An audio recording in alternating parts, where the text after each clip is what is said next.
कौनसी राज्यर समृद्धि दृष्टिकोण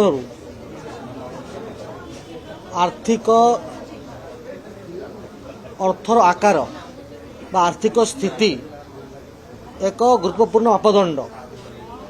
एवं ये आर्थिक स्थिति कारण ये आर्थिक नीति कारण ये मापदंड कारण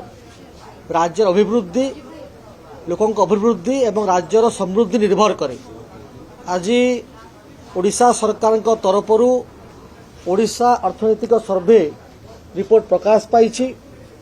एवं एथरू स्पष्ट आपण बारी हे पड़ुची जदि आपण देखिबे ताहले आपण निश्चित भाव लक्ष्य करिवे जे 2025-26 रे ओडिशार अर्थनीतिर आकार 9.88 लाख कोटी टंका हेबो आकलन करा जायछि। सबुठ गुरुत्वपूर्ण विषय है जे गत वर्ष तुलन में ए वर्ष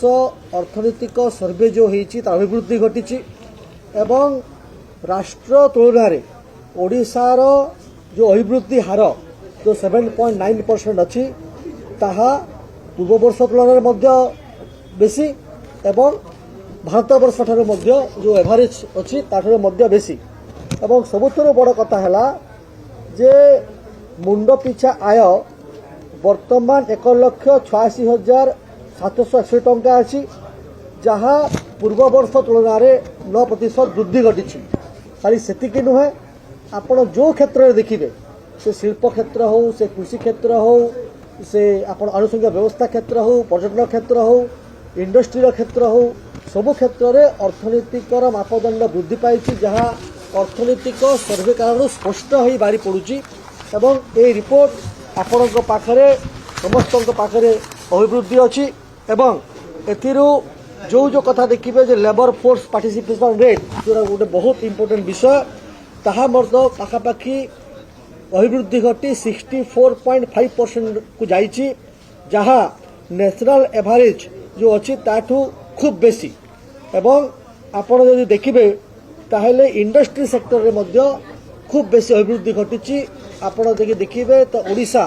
द्रुत गति रे आर्थिक विकास क्षेत्र आग को जाउची। विरोधी जो मिथ्या अपप्रचार करुछंती विरोधी जो मिथ्या कथा कही लोक भ्रमित करने चेष्टा कर ओडिशा लोक मानू ताहा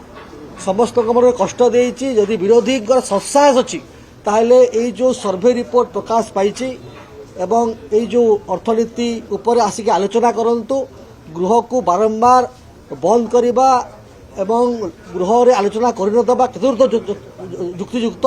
ताहा लोक ही ओडिशा लोक विचार करेंगे।